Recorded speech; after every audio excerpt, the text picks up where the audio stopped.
Friends, आज की इस वीडियो में हम लोग बात करने वाले हैं ड्रिफ्ट वेलोसिटी के बारे में।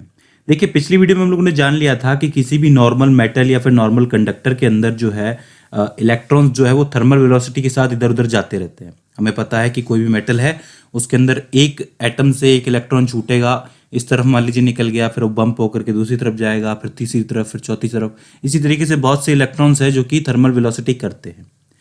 अब देखिए, अगर हम लोग किसी भी मेटल को अगर किसी इलेक्ट्रिक फील्ड के अंदर रख दें, तब इन इलेक्ट्रॉन्स के साथ क्या होता है हमें ये देखना है। जैसे मान लेते हैं कि हमारे पास एक बॉडी है, एक मेटल है या फिर एक कंडक्टर है। इसके अंदर इलेक्ट्रॉन जो है वो थर्मल वेलोसिटी कर रहे हैं, और जैसे ही हमने इसको इलेक्ट्रिक फील्ड के अंदर रखा तो क्या होता है कि इलेक्ट्रिक फील्ड की एक डायरेक्शन होती है।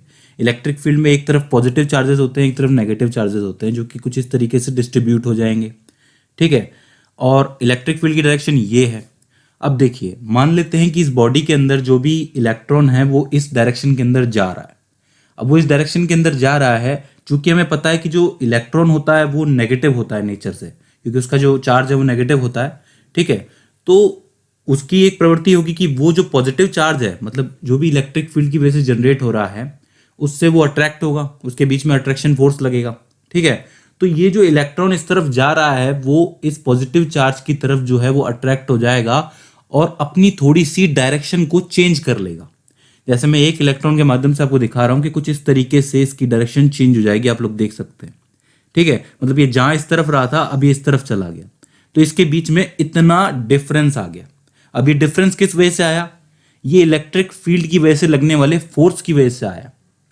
हमें पता है कि इलेक्ट्रिक फील्ड की वजह से या फिर इलेक्ट्रिक चार्ज की वजह से जो फोर्स लगता है वो F इज इक्वल्स टू में QE लगता है। हमें पता है कि भाई एक चार्ज है, Q है, उसके ऊपर जो इलेक्ट्रिक फील्ड है वो इस तरफ लगाती है। अब चूंकि पॉजिटिव और नेगेटिव है, दोनों के बीच में अट्रैक्शन होगा तो इस तरफ मुड़ जाएगा ये। और इस छोटे से फिनोमिना को, इस छोटे से चेंज को हम लोग फिजिक्स में ड्रिफ्ट कहते हैं। मतलब इसके अंदर ड्रिफ्ट आ गया, थोड़ा सा ये इस तरफ चला गया। इसी तरीके से इस बॉडी के अंदर बहुत सारे इलेक्ट्रॉन्स होंगे। मानते हैं कि हम लोग ये यहाँ जा रहा है, ये यहाँ जा रहा है, ये यहाँ जा रहा है, ये यहाँ जा रहा है, ठीक है। तो होगा ये कि ये जो इलेक्ट्रॉन है वो कुछ इस तरफ चला जाएगा, मतलब इसका जो ड्रिफ्ट है कुछ इस तरफ हो जाएगा। इस वाले का ड्रिफ्ट है वो कुछ इस तरफ हो जाएगा, और इस वाले इलेक्ट्रॉन का जो ड्रिफ्ट है वो कुछ इस तरफ हो जाएगा, और इस वाले इलेक्ट्रॉन का जो ड्रिफ्ट है वो कुछ इस तरफ होगा। अब चूंकि सारे के सारे इलेक्ट्रॉन नेगेटिव हैं, वो जाएंगे पॉजिटिव की तरफ ही, ये बात आप याद रखना। अब देखिए, ये जो ड्रिफ्ट है ये जिस भी वेलोसिटी से होगा, मतलब जितनी भी पावरफुल इलेक्ट्रिक फील्ड हम लोग इसके अंदर लगाएंगे, अप्लाई करेंगे, उस हिसाब से ये जितनी भी स्पीड से इस डायरेक्शन से इस डायरेक्शन में चला जाए, मतलब सीधे जाते हुए टेढ़ा हो जाए, ठीक है, तो उस वेलोसिटी को हम लोग कहते हैं ड्रिफ्ट वेलोसिटी, ठीक है। यूं तो अपनी थर्मल वेलोसिटी से सीधा जा रहा था, लेकिन इलेक्ट्रिक फील्ड की वजह से इसने हल्की सी अपनी डायरेक्शन जो है वो चेंज कर ली, उसके अंदर ड्रिफ्ट आ गया, ठीक है। तो ये ड्रिफ्ट वेलोसिटी कहलाती है। ये बात ध्यान देने वाली है। अब इसके अंदर दूसरी बात ध्यान देने वाली ये है कि हमें ये देखना है कि जितने भी इलेक्ट्रॉन्स के अंदर ये जो ड्रिफ्ट आ रहा है उसकी डायरेक्शन क्या है। भाई, थर्मल वेलोसिटी के अंदर हम लोगों ने पढ़ा था कि कोई इलेक्ट्रॉन है, अगर वो थर्मल वेलोसिटी से सीधा जा रहा है तो कोई ऐसा इलेक्ट्रॉन भी होगा जो कि थर्मल वेलोसिटी से बिल्कुल इसकी अपोजिट डायरेक्शन में आ जाए, जिसकी वजह से क्या होता है, इन दोनों का जो इम्पैक्ट है, इनका जो इफेक्ट है, वो ये दोनों एक दूसरे को कैंसिल कर देते हैं। लेकिन यहाँ पर ध्यान देने वाली बात कि ये जो इलेक्ट्रॉन ड्रिफ्ट ले रहा है वो इस लेफ्ट डायरेक्शन में ले रहा है, ठीक है। ये दूसरा वाला जो इलेक्ट्रॉन है ये भी लेफ्ट डायरेक्शन में ले रहा है, यानी कि इसी तरफ ले रहा है। तीसरा वाला भी इसी डायरेक्शन के अंदर जा रहा है, चौथा वाला भी इसी डायरेक्शन के अंदर जा रहा है, और इसी तरीके से सारे के सारे इलेक्ट्रॉन जो है वो लेफ्ट डायरेक्शन में जा रहे हैं, यानी कि जो इलेक्ट्रॉन है वो पॉजिटिव की तरफ जा रहे हैं, यानी कि सबकी डायरेक्शन एक है। तो ये सब एक दूसरे को कैंसिल तो नहीं करेंगे, और जब ये सब एक दूसरे की डायरेक्शन के अंदर हैं तो ये वेलोसिटी कर रहे हैं, मोशन कर रहे हैं, तो ये तुरंत करंट प्रोड्यूस करेंगे।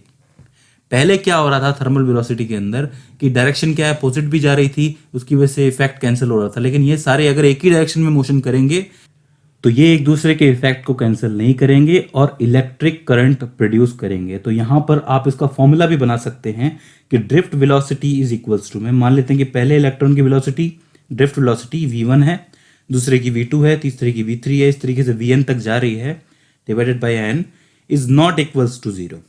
तो ये जो फॉर्मूला हो जाता है ये एवरेज ड्रिफ्ट वेलोसिटी का फॉर्मूला हो जाता है।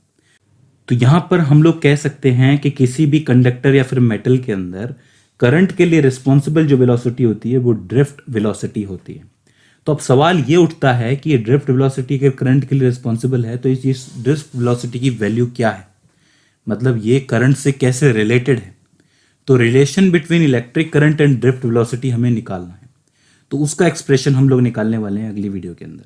अब यहाँ हमें समझ में आ गया कि ड्रिफ्ट वेलोसिटी होती क्या है, ड्रिफ्ट क्या होता है, और करंट कैसे आकर प्रोड्यूस कैसे होता है, ठीक है, इलेक्ट्रिक फील्ड में रखने के बाद। अब हम लोग देखेंगे कि इलेक्ट्रिक करंट से ड्रिफ्ट वेलोसिटी किस तरीके से रिलेटेड है। सो फ्रेंड्स, आई होप ये वीडियो आपके लिए हेल्पफुल साबित रही हो, इन्फॉर्मेटिव साबित रही हो। इसके बाद भी इसके अंदर आपको कोई क्वेश्चन आता है, कोई क्वेरी आती है, या फिर हमसे कोई गलती हो जाती है, तो प्लीज़ आप हमें कमेंट सेक्शन के जरिए बताइए। सो फ्रेंड्स, आज की इस वीडियो में बस इतना ही। सी यू इन द नेक्स्ट।